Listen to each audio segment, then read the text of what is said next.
Now look at Netflix. Now they report after the bell today. Netflix co-founder Mark Randolph is with us now.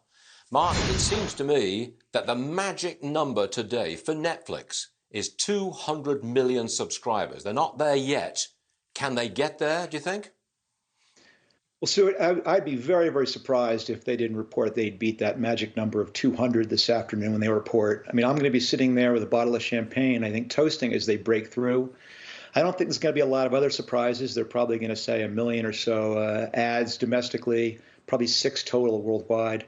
But considering it took us more than 5 years to get that first million subs, I'm astounded they can do something like that even in 1 quarter.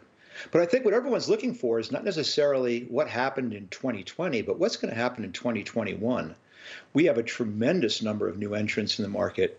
And I think all these companies who've kind of embraced this wonderful recurring revenue model of subscription businesses are going to find there's a reality that it's easy to get these subscribers. And the trick is, how do you keep them?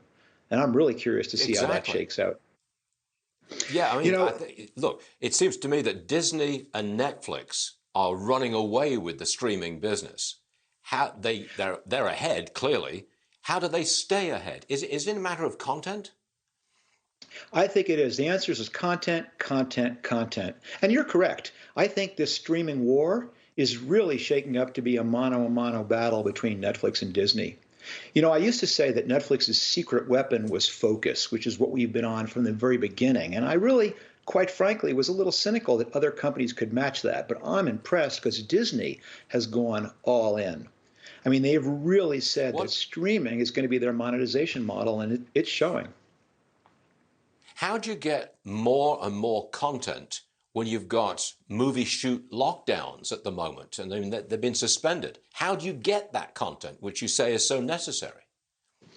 Well, certainly there's a lot of international production still going on. I think they're anticipating being able to open up production in limited ways, even during COVID times.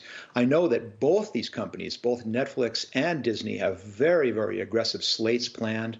I think Netflix plans to do 70 new movies next year, which is certainly more than Disney and Warner combined. But Disney's no slouch. You know, they're offering up new Marvel series, new Pixar stuff, new Star Wars things. I mean, we're going to see this profusion of new content coming up in 2021, and it's really become the table stakes. You need to have that blockbuster tentpole content to acquire the subs, but what we're learning is that you need to keep delivering it over time to keep them.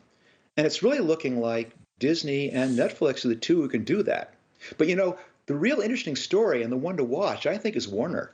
Because going into 2021, Warner really had neither of those. Not a lot of tentpole stuff in their streaming catalog and not a lot to keep people.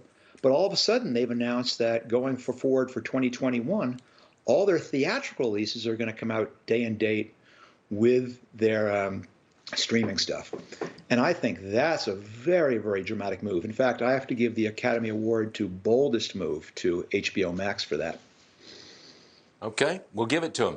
Mark, thanks for joining us. We're looking for 200 million subscribers and the Netflix report this afternoon. Magic number. Thank you, Mark. See you again later.